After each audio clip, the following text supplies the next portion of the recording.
فأنا ناصح لإخواني بالصدع بالحق تبيض وجوههم. السكوت في مسألة الحزبية يضرها، فاصدع بما تؤمر وأعرض عن المشركين.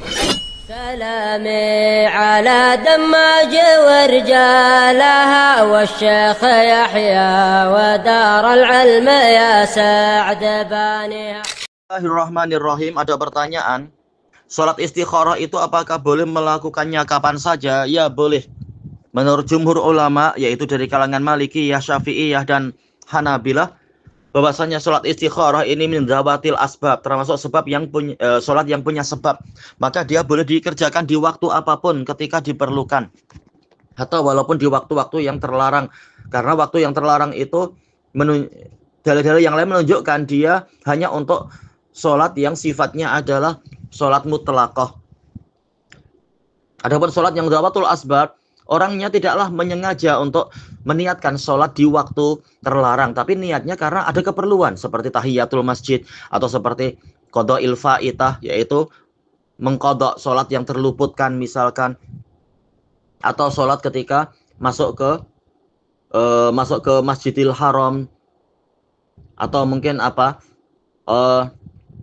dan yang seperti itu, atau mungkin seperti yang disebutkan para fuqaha juga, yaitu istikharah dan sebagainya. Niatnya adalah perkara khusus, yaitu amalan khusus yang ada dalilnya, bukan niatnya sholat di waktu yang terlarang. Maka jawabannya berarti istikharah boleh dilakukan kapan saja ketika diperlukan. Mungkin menit-menit ini belum perlu, tahu-tahu ketika matahari hendak terbenam, ada perkara yang betul-betul sangat membingungkan dan sangat membimbangkan, milih ini atau milih itu. Boleh dia langsung sholat istikharah tanpa meniatkan bahwasanya ini adalah waktu utama atau waktu apa, bukan waktu terlarang dia. Tapi niatnya karena istikharah, mohon segera Allah Ta'ala bersegera memohon kepada Allah agar memberikan pilihan dan keberkahan dan kemudahan. Kemudian misal dalam sehari kita mengerjakan 2 kali, pagi setelah sholat duha dan melakukannya lagi setelah sholat isya. Masalah boleh saja itu.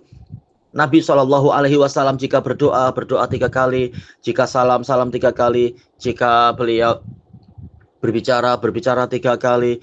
Ini menunjukkan boleh mengulang-ulang ketika memerlukan itu. Ketika memerlukan itu boleh saja, tidak masalah. Pertanyaannya, adakah doa khusus untuk sholat istikharah? Jelas ada.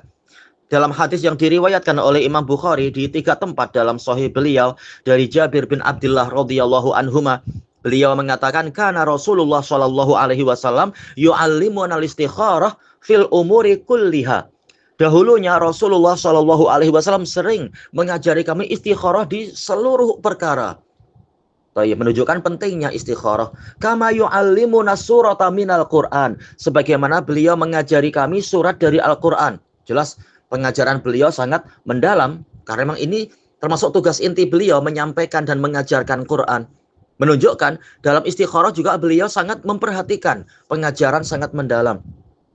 Yaqul, Nabi mengatakan, idza hamma ahadukum bil amr, jika salah seorang dari kalian menginginkan suatu perkara. Terjadi perselisihan di kalangan ulama, hamma ini awal keinginan ataukah akhir keinginan, yaitu baru ada keinginan sedikit langsung istikharah, ataukah keinginan yang sangat kuat. Pendapat kedua lebih kuat, bahwasanya ini bukan keinginan sekedar keinginan, tapi keinginan yang kuat. Karena ada kan orang yang setiap saat kita ada aja keinginan, tapi tidaklah kemudian setiap saat kita jadi istikharah. Tapi keinginan yang kuat, memang ini sepertinya saya harus memilih salah satu sekarang ini, perkara ini misalkan. Kalau sekedar mau beli permen warna merah atau warna kuning, ini keinginan juga, tapi tidak sampai di susah payah sehingga istikharah insya Allah. Tapi ham itu adalah keinginan yang akhir-akhir, yang menguat.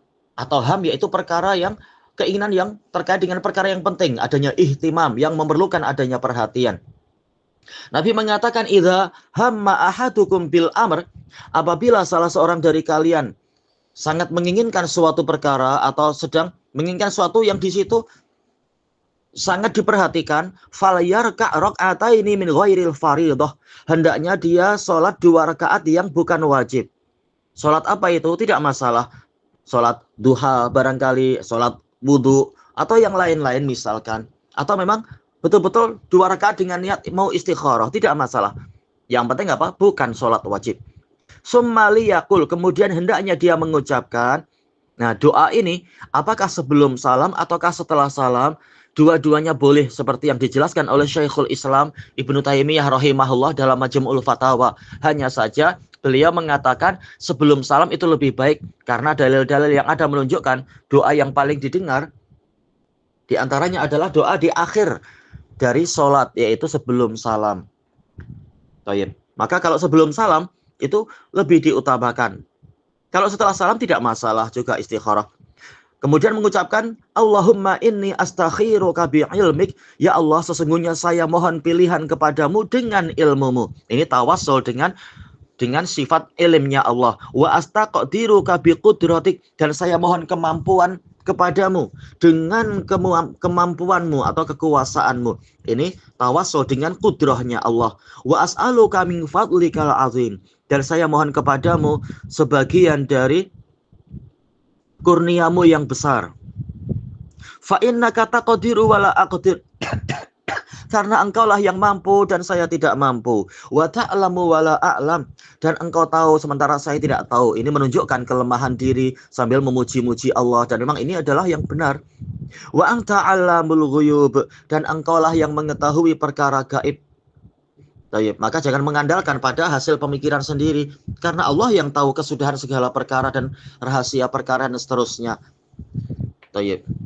Allahumma in kunta ta'lamu anna hadzal amra khairul li. Ya Allah, apabila engkau mengetahui bahwasanya perkara ini lebih baik untuk saya fi dini wa ma'ashi, di dalam agama saya dan kehidupan saya, wa aqibati amri, dan kesudahan dari urusan saya.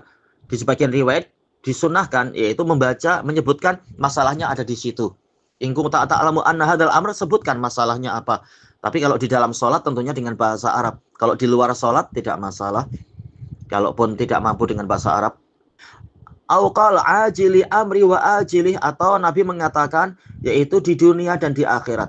Faqdirhu li, maka takdirkanlah itu untuk saya. Wa yassirhu li, dan mudahkan itu untuk saya. Summa barik li fih, kemudian berkahilah saya di dalamnya. Wa in kunta ta'lamu anna hadzal amr, dan apabila engkau mengetahui bahwasanya perkara ini syarrul li, buruk untuk saya, fi dini, di dalam agama saya, wa ma'ashi, dan kehidupan saya, wa aqibati amri, dan kesudahan dari urusan saya, auqal fi ajili amri wa ajilih, atau Nabi mengatakan yaitu boleh dengan lafaz ini atau lafaz yang itu, di dunia dan di akhirat saya. Fasrifhu anni, maka palingkanlah dia dari saya. Wasrifni anhu, dan palingkanlah saya dari dia. Yaitu jadikan saya tidak lagi menginginkan dia, berangan-angan terhadapnya dan sebagainya. Wa qaddir lil khair, dan takdirkanlah untuk saya yang baik, haisukan, apapun yang terjadi. Summa ardini, kemudian jadikan saya ridho.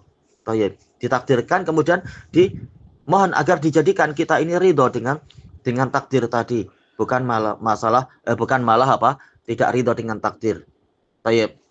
Kemudian Jabir mengatakan wa yusammi hajatah, yaitu Nabi mengatakan hendaknya dia menyebutkan apa hajat dia.